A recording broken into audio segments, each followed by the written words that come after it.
नमस्कार, मैं आपके साथ दीपा दुबे। आप देख रहे हैं टुडे इंडिया लाइव न्यूज। जैसी हकीकत वैसी खबर। आइए चलते हैं देश दुनिया की बड़ी खबरों की ओर।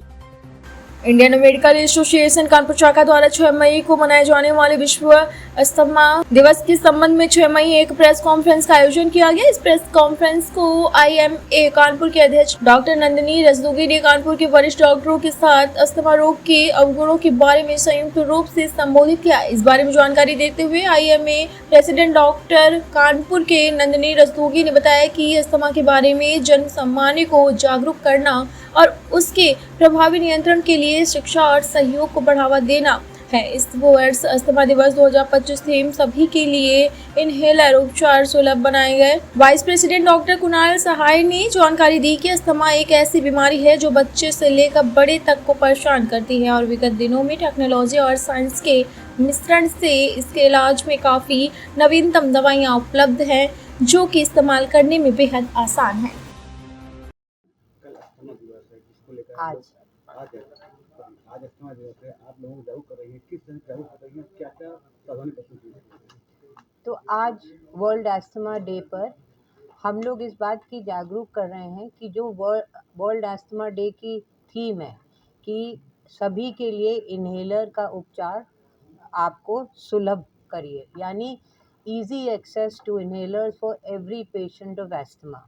समाज में बहुत बड़ी ये भ्रांति है कि इनहेलर जो हैं वो सेफ़ नहीं होते, वो एडिक्टिंग होते हैं, लेकिन इनहेलर हर अस्थमा के मरीज़ के लिए फर्स्ट लाइन थेरेपी है और इसको सही ढंग से लेना, चिकित्सक से सही सीखना और अपने active asthmatic attack, acute asthmatic attack से बचाव करना, ये आज हमारे उद्देश्य है कि हम अपने मरीज़ों में ये समझा सकें। मेरे साथ मुरारी लाल चेस्ट हॉस्पिटल के विभागाध्यक्ष एक्स विभागाध्यक्ष प्रोफेसर सुधीर चौधरी है, doctor AK Singh Regency hospital के पल्मोनोलॉजिस्ट है, डॉक्टर कुणाल सहाय और डॉक्टर AK मेहरोत्रा हैं। मैं चाहूँगी कि डॉक्टर सुधीर चौधरी इस बारे में और हमारा ज्ञान बढ़ाएं। देखिए, मैं अभी ये बताना चाहता हूँ कि कई वर्षों से हम लोग विश्व अस्थमा दिवस मना रहे हैं और उसके वजह से हम लोग एक बहुत सारे लोगों से ये भ्रांति दूर करने में सफल हो चुके हैं कि इनहेलर का इस्तेमाल कोई एडिक्शन नहीं करता। जैसे हम पानी पीते हैं, खाना खाते हैं, उससे हमें एडिक्शन तो नहीं हो रहा ना। उसी तरह से अगर हमारे शरीर को दवा की ज़रूरत है तो वो दवा कम से कम मात्रा में केवल इनहेलर द्वारा ही दी जा सकती है। जो भी दवाई हम मुंह से खाते हैं, जैसे कि सिरप लेते हैं या गोली लेते हैं या कैप्सूल लेते हैं, वो पहले पेट में जाती है, फिर लिवर में जाती है, पूरी बॉडी में जाती है और इसका एक थोड़ा सा हिस्सा आपके फेफड़ों में जाता है। लेकिन अगर हम डायरेक्ट दवा फेफड़ों में सही ढंग से ले लें तो वो ज़्यादा से ज़्यादा फ़ायदा करती है और कम से कम खुराक, जैसा कि अभी आपने बताया कि मिलीग्राम के स्थान पर माइक्रोग्राम में दवा लेते हैं। और मेरे विचार से किसी भी प्रकार से कोई ऐसा साइड इफ़ेक्ट्स नहीं होता जिससे कि यदि आप अस्थमा की बीमारी झेलते हैं, वो ज़्यादा साइड इफ़ेक्ट्स पैदा करती है रादर दैन ये दवाइयों के मामूली से साइड इफ़ेक्ट्स होते हैं। बल्कि इससे लोगों की बच्चों में ग्रोथ भी अच्छी होती है, लोगों में कार्य भी अच्छा हो सकता है उसकी वजह से। तो किसी तरह की रुकावट नहीं आती, हिंड्रेंस किसी तरह की नहीं आती, तो इसलिए ये आवश्यक है। किस तरह से फैलता है, तो किस में बचाव किया जाए? जी, फिर से सर। ये किस तरह से होता है अस्थमा और किस जी, में बचाव किया जाए? जी।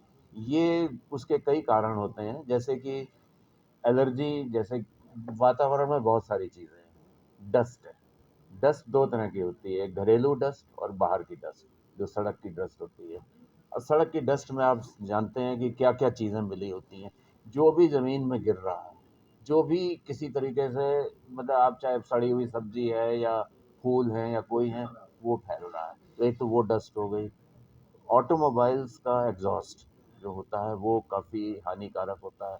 इसके अलावा पॉलन ग्रेन्स या पराग कण जो विभिन्न पेड़ों और फूलों से निकलते हैं, वो भी होते हैं। दूसरा फंगल के स्पोर्स, फंगाई के या फफूंदी के स्पोर्स यूनिवर्सल होते हैं, हर जगह पाए जाते हैं। तो ये जब अंदर जाते हैं तो हमारे बॉडी में एक रिसीविंग स्टेशन होता है, एंटीजन प्रेजेंटिंग सेल्स, वो एंटीजन कहते हैं इनको हम लोग। तो एंटीजन जो है वो उनको एक्सेप्ट कर लेती है, हमारे फेफड़ों में, आँखों में से एक्सेप्ट कर लेती है। उसको फिर मेमोरी में ले जाती है, जो मेमोरी सेल्स होती हैं जो उसमें चली जाती है, ये नेव लिम्फोसाइट जिसे कहते हैं, उसमें चली जाती है। 2-3 साल तो ऐसे सेंसिटाइजेशन होता है। फिर अचानक जब कभी वो एलर्जन जो आएगा तो है ही, वातावरण तो कभी साफ हो ही नहीं सकता पूरी तरह से। जब वो शरीर में अंदर जाता है तो दोनों में रिएक्शन होता है उस मेमोरी के हिसाब से, और उससे कुछ तत्व निकलते हैं, ल्यूकोट्राइन्स कहते हैं उन्हें, जिससे कि फेफड़ों में सूजन आ जाती है, सांस की नलियों में, और संकुचन आ जाता है। तो ये एक कारण है। इसके अलावा जिनमें पेरेंट्स में या रिश्तेदारों में अस्थमा होता है, कुछ आनुवांशिक कारण भी होते हैं। कईयों में एक जो हमारे लिए एक एंटीबॉडी होती है जो शरीर की रक्षा के लिए बनी है, आईजीई, वो भी बड़ा भीषण रिएक्शन करती है, जिसकी वजह से तकलीफ बढ़ जाती है। जी, इसके बचाव क्या है?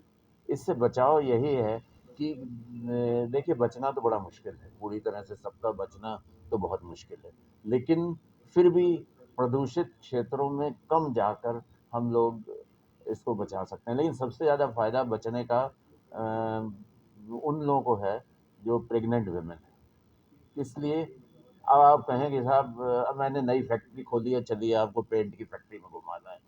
अब वो चली तो गई, लेकिन खास तौर से प्रेग्नेंट महिलाओं को एलर्जी से बचना चाहिए, क्योंकि उनकी जो एलर्जी वो ले रही हैं, वो उनके बच्चे तक भी जा सकती है, और वो पैदाइशी अस्थमा का मरीज भी बन सकता है। तो इसलिए एलर्जन से यथासंभव बचना चाहिए।